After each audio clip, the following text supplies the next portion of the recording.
Hey guys, today's video is going to be another Poshmark Q&A. I feel like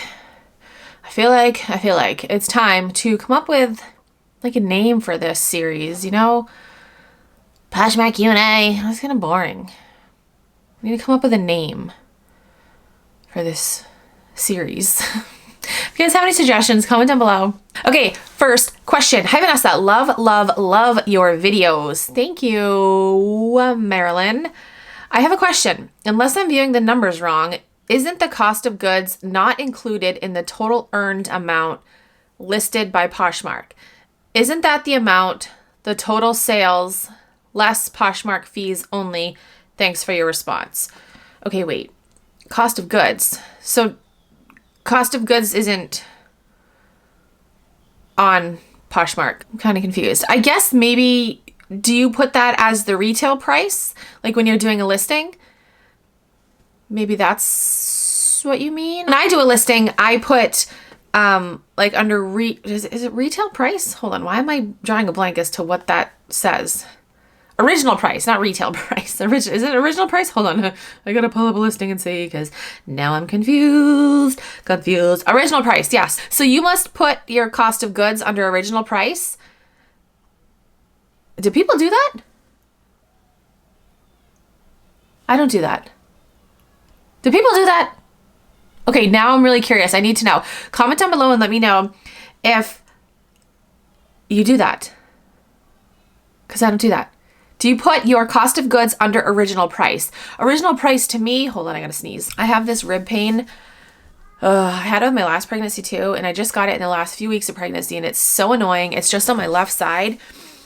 And I don't know. I don't know what it is. It's just like organ shifting. Whatever the hell is on the left side gets really pissed off towards the last few weeks of my pregnancy. And I don't know. It feels like I pulled a muscle. And every time I sneeze, oh my gosh, it hurts so bad. Anyway, yeah, comment down below and let me know if you put your cost of goods under original price. Because I always thought original price was like original price of the item. You know, like the retail price, the MSRP. Wow. Do people do that?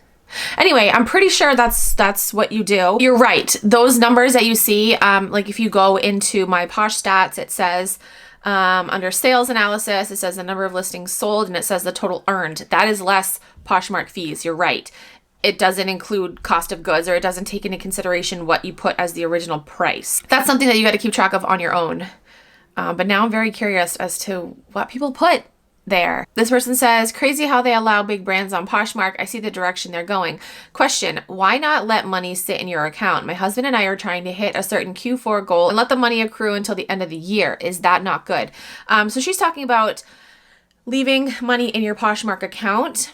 I don't recommend doing that.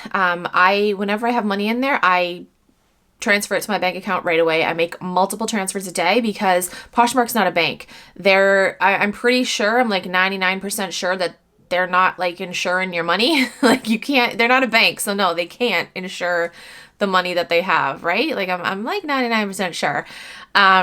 So yeah, so that's the reason why I do that, because if there was ever an issue, you know, if like Poshmark got hacked or something, like how are they going to give everyone their money back? You know, maybe they have something in place, but they're not a bank. So I don't know. I just don't want to risk it. You know what? I need to make a phone call to my mom because my mom works at a bank and she would probably know the answer to this. Okay, let me call her very quickly. I might leave this in the video. So I have a question. So you know how on Poshmark, you know, when you get paid, the money stays like in your Poshmark account. Is there a way for them to like insure that money like a bank does, you know? Because like what if something were to happen and like they got hacked or something and people took the money? Like how would they give that money owed to people, you know? Well, I'm sure they're insured. I mean, they're a big company, so they have to be insured against that, but they're just not insured by the government like a bank is. Okay, so there you have it. My mom seems to think that they probably have some type of insurance, like fraud insurance if something were to happen. But again, they're not like a bank. And I want my money to be safe at a place like a bank. So that's why I transfer my money right away, because I just don't want anything to happen. I don't, you know, someone could, like I said, hack Poshmark, someone could hack your account and transfer the money into their account. There's just a lot of things that could happen, and don't mess with me and my money. Like, no, no. Okay, next question. Hey, I'm trying to send an offer to someone who liked a hoodie that I have multiples of. It will not let me, and it says, please select a size to send an offer. I did not see anything about size. Has this happened to you? Thanks. Yes, that has happened to me. It'll say the size right underneath the listing, and you can just choose a size. It's kind of frustrating sometimes because not everyone fills out a style card. A style card is just basically people's sizes. Like, you can choose your size for specific articles of clothing like shoes, shirts, pants, etc. And not everyone fills that out. So it's frustrating if you have multiples of an item and you want to send an offer to someone, but you don't know their size. You can't do that. But yes, to answer your question, it should be right under, and I think actually somebody answered you, but it should be right under the listing. Like, it should say size, and then you just tap on the size and choose a size. Okay, next question. Okay. I made a video recently telling you guys my favorite resellers. I think I titled the video Resellers That Aren't Fake. And ever since that video, I've gotten so many messages from you guys asking me for my opinion on different resellers.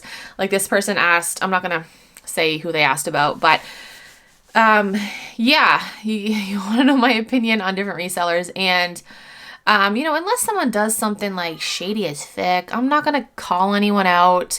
I mean, I have called somebody out, called it a couple months ago. But that's just because, like, we kind of went back and forth, and I don't know, it sucked because it was someone that I watched and I really enjoyed her content, and then I just saw a different side of her, and then just like, meh. But yeah, I'm not gonna like call people out specifically unless they do something like crazy. Last question. This person actually commented a bunch of times on like a few recent videos.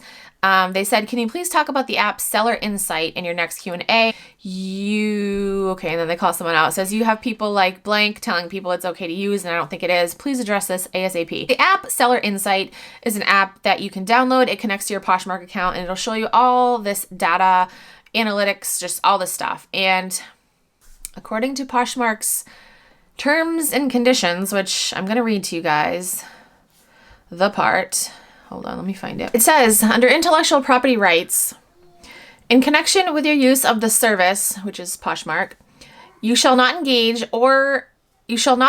in or use any data mining robots, scrapping, or similar data gathering or extraction methods. What Seller Insight does is they extract data from the Poshmark website. Flat out. They take data from Poshmark, put it in their app, compile it. I mean, it's great. It's great information.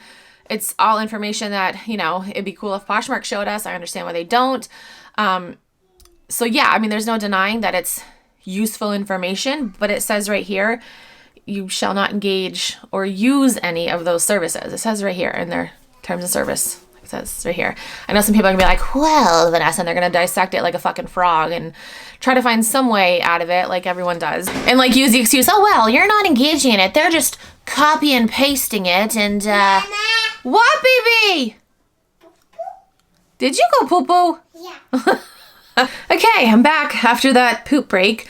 I don't remember where I was, but again, I just read it. It's in Poshmark's terms of service. And yeah, it's not allowed.